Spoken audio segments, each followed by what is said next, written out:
Hello पिला माने जमिति कि आमे गत तीनटा वीडियो रे पूरा टोटाली डिस्कस करचंती द बेगर्स चैप्टर। एबे आसीबा टेक्सचुअल क्वेश्चन विथ आंसर को। Okay, answer the following question in 50 words। First question, who were Sergei and Lushkoff. Sergei और लस्कप किए थिले? डिस्क्राइब देयर फर्स्ट मीटिंग, तांकर प्रथम साक्षात्कार विषय रे आलोचना करो। Sergei was a house owner and an advocate by profession. Sergei वृत्ति रे जड़े लॉयर बा एडवोकेट, जोड़ा कौन कहती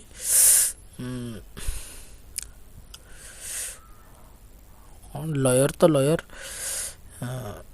एडवोकेट रो ओडिया पिला माने कौन? वकील वकील वकील। सर्गेई वृत्ति रे जड़े वकील थिले। ऑन द अदर हैंड, अपर पक्ष रे Lushkoff took to begging. Lushkoff took to begging, Lushkoff भिक्षावृत्ति ग्रहण करथिला। He was a ragged beggar with dull and drunken eyes. He wore a light brown color overcoat of the suppliant. Suppliant माने one who begs earnestly, माने निवेदनकारी, अति निवेदन जे करे माने मागे। In the very first place we are introduced to beggar pleading with the advocate to show mercy to him, for he had not had anything to eat for 3 days. प्रथम रु आमे कौन उपस्थापना करूचे, जो बेगर माने जो भिकारी जनक विनीत अनुरोध करुला से जो वकील जनक ताको किछि करुणा, मर्सी माने करुणा, किछि निवेदन जो करुला ता करुणा प्रदान करा जाऊ, काइना से 3 दिन हला खाइ नै। चलो एबे आसीबा next question. Did Lushkoff become a beggar by circumstance or by choice?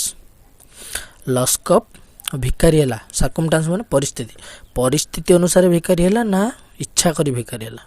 What reason did the beggar give to Sergei for telling lies?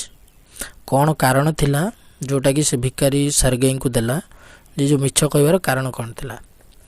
लस्कप became a beggar by circumstance, लस्कप परिस्थिति रे पड़ी भिख मागिथिला। As Sergei told the beggar that he was a liar, जेहेतु Sergei जतबेले कहिले जे से जो भिकारी की जे तमे जने मिछुआ बोली, the beggar admitted that he was neither a student nor a school teacher। जे भिकारी जनक स्वीकार कला जे, एडमिटेड माने स्वीकार कला जे से जने ना शिक्षक नुहे कि टीचर भी नुह, सॉरी टीचर नुहे कि स्टूडेंट भी नुह। फॉर्मरली, फॉर्मरली माने इन द पास्ट माने पूर्वरु माने अतीत रे formerly. He sang in a Russian church and was dismissed for drunkenness। से drunkenness माने मद्यप माने मदुआ मातल जोड़ा, से रशिया रे गुटे चर रे माने गुटे कॉन्सर्ट रे गीत गाउथला, किंतु मद्यपान करथिबारु ताको बाहर कर दियातिला। So left with no choice the beggar had to take up begging to add another lie. तेणु ता पाखर किछि माने आशा नथिला, किछि आ उपाय नथिला, तेणु से बाछि नेला भिक्षावृत्ति करी चलिबो आ मिछ कहि भिक्षावृत्ति करियो। Because he knew that no one would give him anything when he told the truth, कारण से जानिथिला से जे सत्य कहबो जे मद पी की तार चाकरी जाइछि बोली केही ताको भिक्षावृत्ति देबे नाही। तबे एबे आसीबा थर्ड क्वेश्चन को। Why did Lushkoff agree to chop wood, काहे कि लस्कप राजी हे गला काठ चिरिबा पई। What were the other things Lushkoff had to do, आउ कोन काम थिला जोटा कि लस्कप करिवार थिला। Sergei taking pity on beggar Lushkoff, pity माने तुच्छ माने बहुत छोटिया काम। सर्गेई बेगर लस्कप को तुच्छ भाव में नौथिले। Employed him in manual job of chopping wood, ସେଥିପାଇଁ ତାଙ୍କୁ କେଉଁ କାମରେ ନିୟୋଜିତ କରିଥିଲେ ପୂରା ଛୋଟିଆ କାମ ଯେଉଁଟାକି କାଠ କଟାଳି। This apart the beggar was entrusted. This apart ମାନେ ଏହା ଛଡ଼ା ଭିକାରୀକୁ ଅର୍ପଣ କରାଗଲା। ଏଣ୍ଟ୍ରଷ୍ଟେଡ୍ ମାନେ ଦିଆଗଲା ବା ଅର୍ପଣ କରାଗଲା the job of packing and hauling furniture. ମାନେ ତାଙ୍କର ଯେଉଁ ଫର୍ଣ୍ଣିଚର ଗୁଡ଼ାକ ପ୍ୟାକିଂ କରିବା, ହାଉଲିଂ କରିବା, ପଛାପଛି କରିବାକୁ ଦିଆଗଲା। କେତେବେଳେ? ଯେତେବେଳେ ସାରଗାଈ ବାହାରକୁ ଯାଉଥିଲେ। ଗପରେ ଆମର ଅଛି, ଯେଉଁମାନେ ଦେଖିନ ପିଲାମାନେ ଭିଡ଼ିଓଟିକୁ ଡେସ୍କ୍ରିପସନ୍ରେ ଦିଆହେଇଛି ପାର୍ଟ 1, ପାର୍ଟ 2, ପାର୍ଟ 3 ସେମାନେ ଦେଖିପାରିବ। He walked behind the wagon hanging his head. ସେ ଘୋଡ଼ାଗାଡ଼ି ପଛରେ ଦୌଡ଼ୁଥିଲା ତାର ମୁଣ୍ଡକୁ ଝୁକେଇକି। Finally Sergei being pleased with beggar's performance. Finally Sergei ତାଙ୍କ ଯେଉଁ ଭିକାରୀର କାର୍ଯ୍ୟରେ ଖୁସି ହେଇଗଲେ, ଦୟା ଦେଖିଲେ। Offered him some other cleaner job. ତାକୁ ଗୋଟେ ଭଲ ଜବ୍ ପାଇଁ ଅଫର୍ କଲେ, ମାନେ କହିଲେ। He asked the beg to take a letter to one of his friends next day. ସେ କହିଲେ ତାଙ୍କ ସାଙ୍ଗ ପାଖକୁ ଚିଠି ନେବା ଆଣିବା କରିବା ପାଇଁ। ତାପରେ ଆସିଲା next question. Collect information about Sergei's cook and write a short paragraph. ସାରଗାଇଙ୍କର ଯେଉଁ ରୋଷେଇଆ ତାଙ୍କ ବିଷୟରେ କିଛି ଇନଫର୍ମେସନ୍ ଲେଖ, ଆଉ ତାଙ୍କ ଉପରେ ଗୋଟେ ଛୋଟିଆ ପାରାଗ୍ରାଫଟେ ଲେଖ। କିଏ ଥିଲେ? ଅଲଗା ଥିଲେ। ଅଲଗା ଯେଉଁ ଝିଅଟା, ଅଲଗା ୱାଜ୍ ସାରଗାଇଜ୍ କୁକ୍। ଅଲଗା ସାରଗାଇଙ୍କର ରୋଷେଇଆ ଥିଲା। She was a female cook. ସେ ଜଣେ ମହିଳା ରୋଷେଇଆ ଥିଲେ। She had intense hatred for the beggar for his drunkenness and laziness. ସେ ତୀବ୍ର ଘୃଣା କରୁଥିଲା। ଇଣ୍ଟେନ୍ସ ମାନେ ବହୁତ, ଅତ୍ୟନ୍ତ। ହେଟର୍ଡ ମାନେ କୁହନ୍ତିନି ଆଇ ହେଟ୍ ୟୁ ମାନେ ମୁଁ ତୁମକୁ ଘୃଣା କରେ। She had intense hatred. ସେ ତୀବ୍ର ଘୃଣା କରୁଥିଲା ଭିକାରୀକୁ। କାହିଁକି ନା ଡ୍ରଙ୍କେନନେସ୍ ତାର ମଦ୍ୟପ ଅବସ୍ଥା ଓ ଲେଜିନେସ୍ ତାର ଅଳସୁଆମୀ ପାଇଁ। ସି ଟୁକ୍ ଏ ଷ୍ଟ୍ରଙ୍ଗ ଏକ୍ସେପ୍ଟିଂ ଟୁ ଲସ୍କପ୍ ବେଗିଂ ପ୍ରଫେସନ୍। ସେ ତୀବ୍ର ବିରୋଧ କରୁଥିଲା ଲସ୍କପ୍ର ଏଇ ଯେଉଁ ଭିକାରୀ ଅବସ୍ଥାକୁ, ଯେଉଁଟାକୁ ସେ ବାଛି ନେଇଥିଲା ଲସ୍କପ୍, ସେଇଆକୁ ସେ ଭାରି ବିରୋଧ କରୁଥିଲା। But she was determined to bring a change in the beggar. କିନ୍ତୁ ସେ ଦୃଢ଼ ପ୍ରତିଜ୍ଞା କରିଥିଲା ଯେ, ସେ ଯେଉଁ ରୋଷେଇଆଟି ଅଲଗା ଦୃଢ଼ ପ୍ରତିଜ୍ଞା କରିଥିଲେ ଯେ ସେ ଭିକାରୀର ଜୀବନଟିକୁ ବଦଳେଇ ଦେବେ। She played the role of a true mother. ସେ କ'ଣ ତାଙ୍କର ମା ପରି ପୁରା ଯତ୍ନ ନେଇକି ତାକୁ ବଦଳେଇ ଦେଇଥିଲେ।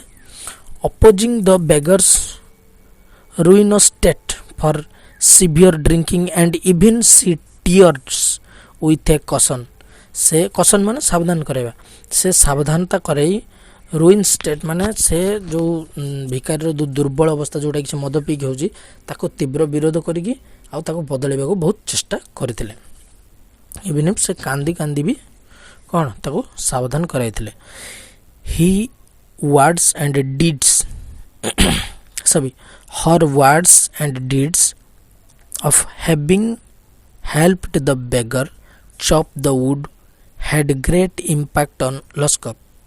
ତାଙ୍କର ଯେଉଁ କଥା ଆଉ ତାଙ୍କର ଯେଉଁ ମହତ କାର୍ଯ୍ୟ ସେଇ ଭିକାରୀକୁ ସାହାଯ୍ୟ କରିଥିଲା ଯେ କେଉଁ ମାଧ୍ୟମରେ, ଯେଉଁ ଭିକାରୀର ସବୁ ଯେଉଁ କାଠ ଗୁଡ଼ା କାଟି ପକାଉଥିଲେ ତାକୁ ଲସ୍କପ୍ ଉପରେ ବହୁତ ବଡ଼ ପ୍ରଭାବ ପକାଇଥିଲା। ଏବେ ଆସିବା next question. What made the beggar change his way of life. କ'ଣ ସେ ଯେଉଁ ଭିକାରୀର ଜୀବନକୁ ବଦଳାଇ ଦେଇଥିଲା। Lushkoff the beggar had almost spoiled his life with vodka and the famous Russian drink. ଲସ୍କପ୍ ଯିଏକି ତାର ଜୀବନଟାକୁ ପ୍ରାୟ ନଷ୍ଟ କରିଦେଇଥିଲା। ସ୍ପଏଲ୍ଡ ମାନେ ନଷ୍ଟ କରିଦେବା। ତା ଜୀବନଟାକୁ ପ୍ରାୟ ନଷ୍ଟ କରିଦେଇଥିଲା କେଉଁ ନା ଭୋଡ଼କା ବିକି, ଯେଉଁଟାକି ରଷିଆର ଗୋଟେ ଫେମସ୍ ମଦ। Olga sitting down opposite the beggar and grieved. Olga ସେ ରୋଷେଇଆ ଯିଏ ତାଙ୍କ ସାମ୍ନାରେ ବସିଥିଲା ଆଉ ବହୁତ ଦୁଃଖ ଅନୁଭବ କରୁଥିଲା। Looking into his face and wept. ତା ମୁହଁକୁ ଦେଖି କଇଁ ହିଁ କାନ୍ଦୁଥିଲା। ୱେପ୍ଟ ମାନେ କାନ୍ଦିବା। She addressing him a miserable creature and unlucky man and drunkard cursed how he was ruining his life. ସେ ଯେଉଁ ଲୋକଟାକୁ ବେଗରଟାକୁ ଗାଳି ଦେଉଥିଲା ଯେ ତୁ ଗୋଟେ ବାଜ୍ୟ ଲୋକଟେ, ତୁ ଗୋଟେ ମଦୁଆ ଲୋକଟେ, ସାବଧାନ କରି କହିଦେଉଥିଲା ତୁ ଗୋଟେ ନଷ୍ଟ ଲୋକଟେ, କେମିତି ତ ଜୀବନଟାକୁ ତୁ ନଷ୍ଟ କରିପାରୁଛୁ। But the most important thing was that C had even chopped the wood for the beggar। କିନ୍ତୁ ସବୁଠୁ ଇମ୍ପୋର୍ଟାଣ୍ଟ କଥା ଥିଲା ଯେ ସେ ସେଇ ବେଗରର ସବୁ ଯାକ କାଠକୁ ହିଁ କାଟି ଦେଉଥିଲା, ତାକୁ କାମ ଯେତେ ବି ଦିଆଯାଇଥିଲା ସେ ସବୁ କରିଦେଉଥିଲା। All this changed the beggar's way of life. ଏଇ ସବୁ ଜିନିଷ ହିଁ ବେଗରର ଜୀବନକୁ ବଦଳାଇ ଦେଇଥିଲା। Next question 6 number, which character do you like most and why? କେଉଁ କ୍ୟାରେକ୍ଟରକୁ ତୁମେ ବେଶୀ ଭଲ ପାଉଛ ଆଉ କାହିଁକି? I like the character of Lushkoff. ମୁଁ ଲସ୍କପ୍ର କ୍ୟାରେକ୍ଟରକୁ ବେଶୀ ଭଲ ପାଉଛି। ଦୋ ହି ହ୍ୟାଡ୍ ଡିସଗୁଇସ୍ଡ ହିମସେଲ୍ଫ, ଯଦିଓ ସେ ଛଦ୍ମବେଶ ଧାରଣ କରିକି ରହିଥିଲା, ମାନେ ଭଲ ନଥିଲା। Sometimes a students or sometimes a school teacher and had resorted to lying. ଆଉ କେତେବେଳେ ସ୍କୁଲ ଟିଚର ହେଇକି କେତେବେଳେ ଷ୍ଟୁଡେଣ୍ଟ ହେଇକି କ'ଣ କରୁଥିଲା? ମିଛ କହୁଥିଲା, ମିଛ କହିବାରେ ମଜି ରହୁଥିଲା। He had the heart of gratefulness to his benefactor. ସେ କୃତଜ୍ଞତାର ହୃଦୟ ସହିତ ସେ ଯେଉଁ ତାର ଯେଉଁ ଉପକାର କରିଥିଲା, ତାର ଯେ କାମ ଦେଇଥିଲା, ତାକୁ ଯିଏ ବୁଝେଇଥିଲା ତା ପ୍ରତି କୃତଜ୍ଞତା ଜ୍ଞାପନ କରୁଥିଲା। ଏଇ ଯେଉଁ କ୍ୟାରେକ୍ଟର ପାଇଁ ଆମେ ଲସ୍କପ୍କୁ ବେଶୀ ଭଲ ପାଉଛନ୍ତି। This was evident near the ticket counter at the unexpected meeting between Sergei and the beggar Lushkoff. ଏହାର ପ୍ରମାଣ ହେଉଛି, ଏଭିଡେଣ୍ଟ ମାନେ ପ୍ରମାଣ, ଏହାର ପ୍ରମାଣ ହେଉଛି ଯେ ଟିକେଟ୍ କାଉଣ୍ଟର ପାଖରେ ଯେଉଁ ଅନଏକ୍ସପେକ୍ଟେଡ୍, ଯେଉଁଟା ଭାବିନଥିବ ସେଇଟା ଘଟିଲା, ମାନେ ଅନଏକ୍ସପେକ୍ଟେଡ୍ ମିଟିଂ ହେଲା, ଦୁଇ ଜଣଙ୍କର ଦେଖା ହେଇଗଲା ହଠାତ୍ କିନା ସାର୍ଗେଇ ଆଉ ବେଗର ଭିତରେ। The little fellow Lushkoff thanked Sergei for his kind words and deed. କିନ୍ତୁ ଲସ୍କପ୍ ତାର ଯେଉଁ ସାର୍ଗେଇଙ୍କୁ ସେତେବେଳେ ଧନ୍ୟବାଦ ଅର୍ପଣ କରିଥିଲା, ଆଉ ତାଙ୍କର ଯେଉଁ କାମ, ମହତ କାମକୁ ସେ ଭୁଲି ନଥିଲା, ଯେଉଁଥିପାଇଁ ସେ ଆଜି ଏଠି ପହଞ୍ଚି ଯାଇଛି। He was even more obliged to Olga. ସେ ମଧ୍ୟ ଅଲଗା ପ୍ରତି ତାଙ୍କର କୃତଜ୍ଞତା ବା ହୃଦୟ ଭାବନା ଦେଖାଇଥିଲା, ବିଶ୍ୱସ୍ତ ଭାବନା ଦେଖାଇଥିଲା। Sergei's cook for having changed him completely. ସାର୍ଗେଇଙ୍କର ରୋଷେଇଆ ହିଁ ତାଙ୍କର ଯେଉଁ ଜୀବନକୁ ପୁରା ବଦଳାଇ ଦେଇଥିଲା। He had not forgotten the kindness and love of Sergei and Olga. ସେ କେବେ ବି ଭୁଲି ନଥିଲା ସେଇ ଯେଉଁ ସାର୍ଗେଇ ଆଉ ଓଲଗାଙ୍କର ଯେଉଁ ଦୟା ମନୋଭାବ, ଯାହା ସେ ଆଜି ହେଇଛି ତାଙ୍କ ଯୋଗୁଁ ହିଁ ହେଇଛି, ସେ ସେଇ ଜିନିଷଟାକୁ କେବେ ବି ଭୁଲି ନଥିଲା। Next question, write a short paragraph suggesting some way for abolishing the practice of begging in our country. ଗୋଟେ ପାରାଗ୍ରାଫଟେ ଲେଖ ଯେଉଁଟାକି ଆମ ଦେଶରେ ଯେଉଁ ଭିକାରୀ ଅବସ୍ଥା ଚାଲିଛି, ଭିକାରୀ ଘଟଣା ସବୁ ଚାଲିଛି, ସେଗୁଡ଼ାକ ବନ୍ଦ ହେଇଯିବ, ସେଇ ଉପରେ ଲେଖ। କାହିଁକିନା ଭିକାରୀ ଗୋଟେ ଭଲ ଜିନିଷ ନୁହଁ। ଯିଏ ପାରେ ସିଏ ଯାଇକି ଗୋଟେ ସହଜ ମନୋବୃତ୍ତି ଭିକାରୀ ହେଉଛନ୍ତି। ଆଜିକାଲି ଦେଖୁଥିବ ନ୍ୟୁଜ୍ ବି ଆସୁଛି, ଭିକାରୀ ବେଶରେ ଯାଇକି ଚୋରି କରୁଛନ୍ତି, ମର୍ଡ଼ର କରୁଛନ୍ତି, ରେପ୍ କରୁଛନ୍ତି, ବହୁତ କିଛି ପ୍ରୋବ୍ଲେମ୍ ହେଉଛି। ଭିକାରୀ ଗୋଟେ ଭଲ ଜିନିଷ ନୁହଁ। ଭିକାରୀକୁ ଲୋକମାନେ ଗୋଟେ ବୃତ୍ତି ଟାଇପ୍ର ନେଇଗଲେଣି, ବହୁତ କଣ୍ଟ୍ରିକୁ ବ୍ୟାନ୍ ବି କରିସାରିଲେଣି। ତାହେଲେ ଠିକ୍ ଅଛି, ସେ କହୁଛି ତାଙ୍କ ଉପରେ ଗୋଟେ ପାରାଗ୍ରାଫ ଲେଖ। Begging has become the order of day in India. ଏଇ ଦେଖ, ଭିକାରୀ ଗୋଟେ ସବୁଦିନିଆ ଘଟଣା ହେଇଗଲାଣି ଇଣ୍ଡିଆରେ। The sight of begging is hateful. Obviously ଯେଉଁ ଭିକ୍ଷାବୃତ୍ତି କରିବା ଗୋଟେ ମାନେ ଘୃଣାର କାର୍ଯ୍ୟ। In some countries begging has been declared a crime. କିଛି ଦେଶରେ ଭିକ୍ଷାବୃତ୍ତିକୁ କ୍ରାଇମ୍ ବା ଦୋଷ ବୋଲି, ପୁରା ଅପରାଧ ବୋଲି ଗଣାଯାଏ। In India the practice of begging needs to be abolished. ଇଣ୍ଡିଆରେ ଏ ଯେଉଁ ଭିକ୍ଷାବୃତ୍ତିକୁ କମ୍ପ୍ଲିଟଲି ନିଷିଦ୍ଧ ଘୋଷଣା କରିଦେବା ଉଚିତ। ଦି ଏବୁଲ୍ ବଡିଜ୍, ଯେଉଁମାନେ କାର୍ଯ୍ୟକ୍ଷମ ଲୋକ, ଏବୁଲ୍ ବଡିଡ୍ ବେଗର୍ ସୁଡ୍ ବି ପନିଶ୍ଡ। ସେମାନେ ଯେଉଁ ସୁସ୍ଥ ସବଳ ଲୋକ ଭିକ୍ଷାବୃତ୍ତି କରୁଛନ୍ତି ତାଙ୍କୁ ଦଣ୍ଡବିଧାନ ରହିବା ଉଚିତ। The physically disabled should be specially rehabilitated by government in association with non government agencies. ଯେଉଁମାନେ ଫିଜିକାଲି ମାନେ ଡିସେବୁଲ୍ଡ, ମାନେ ଦିବ୍ୟାଙ୍ଗ ବା ଯେଉଁମାନଙ୍କର ଗୋଟେ ଗୋଡ଼ କିମ୍ବା ଆଖି, କାନ, ନାକ କିଛି ଗୋଟେ ଅକର୍ମଣ୍ୟ, ସେମାନେ କୁ ଗଭର୍ଣ୍ଣମେଣ୍ଟ କିଛି ନନ୍ ଗଭର୍ଣ୍ଣମେଣ୍ଟ ଏଜେନ୍ସି ସହିତ, NGOଙ୍କ ସହିତ ମିଶିକି ତାକୁ ପୁନର୍ବସତି, ମାନେ କିଛି ସହଯୋଗ, ମାନେ ଘର ରହିବା ଆଉ କିଛି ଚାକିରି ଯୋଗାଇ ଦେବା ଉଚିତ। ଏହା ଥିଲା ଲଙ୍ଗ କ୍ୱେଶ୍ଚନ୍ ଆନ୍ସର୍। ଏହାପରେ ଆସିବା ଆକ୍ଟିଭିଟି 1କୁ। ଆକ୍ଟିଭିଟି 1 କ'ଣ ଲେଖିଛି? Read the following statements and write the name of the person who said the statements in the blank space provided. ଆଚ୍ଛା, ସେ କହୁଛି ଏଇ ଯେଉଁ ଷ୍ଟେଟମେଣ୍ଟରେ किए कही तार नाटा लिख। अच्छा ठीक अच्छे ए करवा आम she met me right sorry she set me right and I shall never forget it. से मत ठीक करदेला और मुझे केबे भी भूली पारिबी नहीं। एटा किए कही एटा ऑब्वियसली लस्कप ही कही लस्कप ए हम Lushkoff. For 3 days I have had nothing to it. 3 दिन है मुझे खाइनी किए किए कह लस्कप ही कही बी हम लस्कप द बेगर बा लस्कप। सी है I only know that owing to her words and noble deeds a change took place in my heart। एटा भी से लस्कप कहना तार से ही चेंज हो जाइतिला। I shall send the police for you मु तुम पई पुलिस पठेबी। एटा किए कहितले सरगेई कहितले डीटा सरगेई। ई कोन हबो मु आंसर उडा कहि दोछि पिला माने तमे देखि नबो। ईटा हबो टेकन इफेक्ट सरगेई। एफ टा हबो help me kindly Etah the beggar लस्कप। जी टा हबो सरगेई। एच टा हबो द बेगर। आई टा हबो सरगेई। जे टा हबो लस्कप। के टा हबो सरगेई। एल टा हबो सरगेई। एबे आसबा activity 2 arrange the above statement in the proper order as they are used in the story. से कहूँ ये जो एक्टिविटी 1 जो स्टेटमेंट गुड़ा देजी ताकू प्रकृत उपाय सजे लिख जोटा कि बही स्टोरी रे अच्छी। तो मुझे आंसरटा दे दूँगी तुम मैंने यहाँ देखिकी कर नब। फास्टा कौटा हम फास्टा गोटे कहीदे फास्टा हम तुम ए बी हम। For 3 days I have had nothing to eat ये स्टार्टिंग ही कही। तो एमती मुझे आंसरटा दे दूँगी स्क्रीन उपर चलो तुम देखि नब। नेक्स्ट हूँ activity 3 supply appropriate information from the bracket for the blank space in the flow chart। 1 is done for you। बंधनी भितर कौन कौजी ब्राकेट भितर जो गुड़ा अच्छी फ्लो चार्ट गोटे तैयारी कर। अच्छा ये जो तले जो लिखाई ये फ्लो चार्ट हम गोटे कर दिखाई। अच्छा सेम दा सजे लिख बस फ्लो चार्ट माने गोटे गोटे घर भितर लिखि लिखिया जीव। ओके मुझे आंसरटा दे दूँगी तुम्हें देखीदब। ओके नेक्स्ट हूँ activity 4 read the story and fill in the blanks in the table with information about the character. अच्छा कैरेक्टर विषय टेबल टाको फिलअप करवा। ठीक अच्छे ये कैरेक्टर विषय कौन कौन कैरेक्टर दे सरगेई लस्कप ओल्गा। सरगेई का फिजिकल अपीयरेंस विषय तो कथा ही नहीं तेणु भूल मार। लस्कप तो बहुत महिला थिला मधुआ आखि इल हेल्थ डाटी rags sunken and dull eyes. Olga विषय भी किसी कहनी। प्रोफेशन तांकर वृत्ति कौन थिला सरगेई थिला एडवोकेट जो लॉयर माने वकील।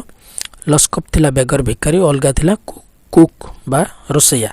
ड्रेस कौन पिंधला Sergei hanging black coat and white trouser माने गोटे कला कोट आ गोटे धड़ा पैंट। लस्कप डाटे रैक्स छिंडा चिरा आ अलगा विषय किसी कहनी। क्वालिटी सरगेई थे ट्रुथफुल बहुत भल लोक थे सत्यवादी। लस्कप थिला एभर्सन टू वर्क माने अनिच्छा इच्छा नथिला तार काम करने। ओल्गा थिला सिंसियरिटी ह्यूमन सिंपैथी हेल्पफुल माने बहुत सहानुभूति आ प्रकृत मनुष्यत्वटा थिला ओल्गा पाखरे। काम कौन करते सरगेई कोर्टे काम करते। लस्कप तो भिकारी थिला से तो काठ चिरुला आउ सांग पाखे सरगेई सांग पाखे कॉपीराइट कौन करता। ओल्गा कौन करता चॉपिंग फॉर बेगर पाई काठ आणुला आउ रोसई करता क्या सरगेई पाई। तो यह थिला चैप्टर दी बेगर खत्म। नेक्स्ट क्लास रे हमें स्टार्ट करवा कौन दी विलेज जज। पिला माने काइंडली सब्सक्राइब करो और तुम पिला मन को इन्फॉर्म करो ताकि आमको भी टिके मोटिवेशन मिलू। Thank you all.